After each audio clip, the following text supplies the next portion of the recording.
रीमा बेचारी का रंग काला था, जबकि रीमा की बड़ी बहन पिंकी को अपने गोरी रंगत पर बहुत ही गुरूर था।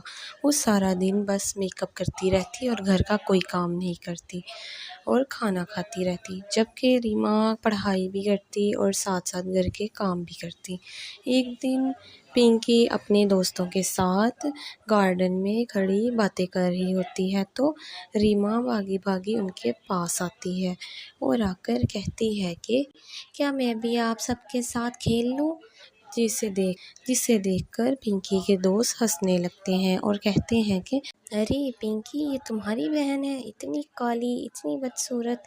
जिसको देखकर पिंकी को गुस्सा आ जाता है और पिंकी गुस्से से रीमा को डांटती है और कहती है कि निकल जाओ यहाँ से, तुम मेरे दोस्तों के सामने क्या लेने आई हो।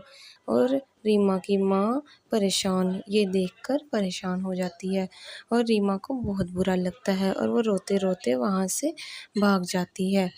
थोड़ी देर बाद जब पिंकी कमरे में आती है तो उसकी माँ उसे डांटती है और समझाती है कि वो तुम्हारी छोटी बहन है, अगर उसका रंग काला भी है तो तुम उसे क्यों चिढ़ाती रहती हो। अब तुम अपनी बहन के साथ अच्छे तरीके से पेश आओगी। अगले ही दिन पिंकी अपने दोस्तों के साथ बाहर घूमने का प्लान बना रही होती है कि वहाँ पर रीमा आ जाती है। पिंकी को फिर बहुत गुस्सा आता है और वो रीमा को बहुत डांटती है और उसे बहुत बुरा भला कहती है। रीमा का दिल उदास हो जाता है और वो उदासी से वहाँ घर से भाग जाती है। पास में ही एक जंगल होता है, वहाँ पर नहर के पास रीमा बैठ जाती है और बैठे बैठे ही उसको नींद आ जाती है। और जब वो उठती है तो उसे भूख लग रही होती है और इधर उधर देखती है तो सामने उसे एक एप्पल लटक रहा नज़र आता है।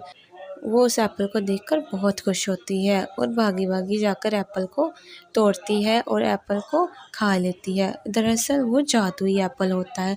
उसे खाते ही रीमा एक खूबसूरत सी लड़की में बदल जाती है। वो एक खूबसूरत सी फ्रॉक पहने हुए बहुत ही गोरी रंगत वाली लड़की बन जाती है। रीमा को खुद पर यकीन नहीं होता और वो बहुत हैरान होती है और वो भागी भागी घर वापस जाती है। घर में पिंकी और उसकी माँ दोनों रीमा के लिए परेशान बैठी होती हैं और वो दोनों उदास होकर रीमा को इंतज़ार कर रही होती हैं। रीमा जब घर में आती है तो उसकी माँ देखकर बहुत हैरान रहती है और रीमा आकर कहती है कि मैं कितनी खूबसूरत हो गई, ये देखो।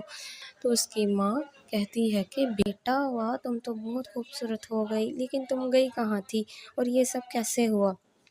तो रीमा अपनी माँ को सारी बात बताती है कि किस तरह वो पिंकी की बातों का बुरा मानकर घर से चली गई थी और रास्ते में उसे एक एप्पल मिला, उसने वो खाया और वो इतनी खूबसूरत बन गई।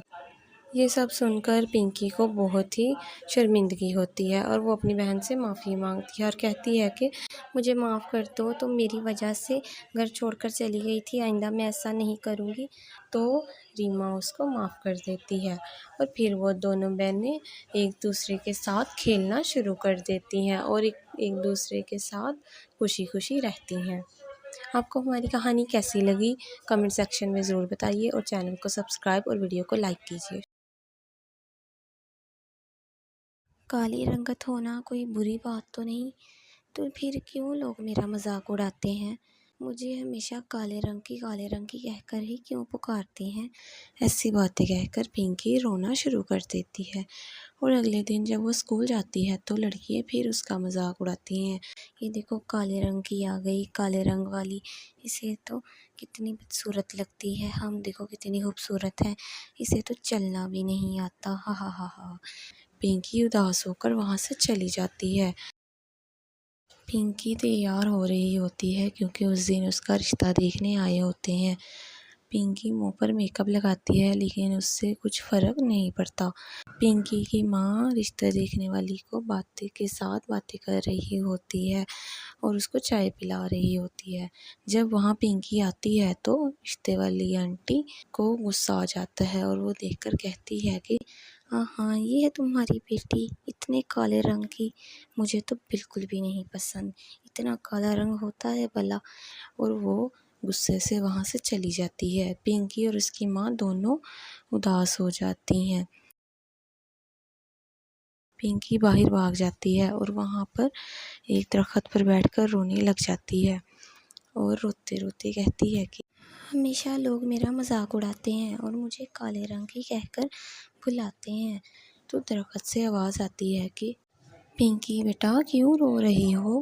अरे अरे आप कौन कौन बात कर रहे हैं? मैं परी हूँ और दरख्त पर बैठी हूँ, बताओ तुम क्यों रो रही हो? तो पिंकी उसको बताती है कि लोग उसके काले होने की वजह से उसका मजाक उड़ाते हैं। तो परी कहती है कि अगर तुम दरख्त पर प्यार से हाथ फेरोगी तो मैं तुम्हें इनाम दूंगी। तो पिंकी दरख्त पर हाथ लगाती है तो दरख्त सुनहरे रंग में बदल जाता है और उसके ऊपर एक बड़ा सा केक लगा होता है। पिंकी उस केक को देखकर बहुत खुश होती है। तो परी उसको केक पकड़ाते हुए कहती है कि ये लो, ये केक ले लो, लेकिन इसे खाना मत। वो कहती है कि इसको मुंह पर लगा। तो पिंकी को कुछ समझ नहीं आता और पिंकी उस केक को लेकर घर आ जाती है और घर आकर उसको ब्रश की मदद से मुंह पर लगा रही होती है। तो अचानक से उसका रंग गोरा हो जाता है और वो बहुत ही खूबसूरत लड़की बन जाती है। खुद को इतना खूबसूरत देखकर पहले तो पिंकी हैरान हो जाती है और फिर बहुत खुश होती है और खुशी से भागी भागी अपनी माँ के पास जाती है और माँ को जाकर कहती है कि माँ देखो मैं कितनी प्यारी हो गई। अरे क्या पिंकी, ये तुम ही हो? उसकी माँ बहुत हैरान होती है। तो पिंकी फिर उसको सारा मामला बताती है कि किस तरह परी ने उसको केक दिया और उसने उसको मुंह पर लगाया, जिससे वो इतनी गोरी और खूबसूरत हो गई है। पिंकी की माँ बहुत खुश होती है। पिंकी की खूबसूरती की वजह से उसे एक बहुत ही अच्छे लड़के का रिश्ता आता है और उसकी शादी हो जाती है।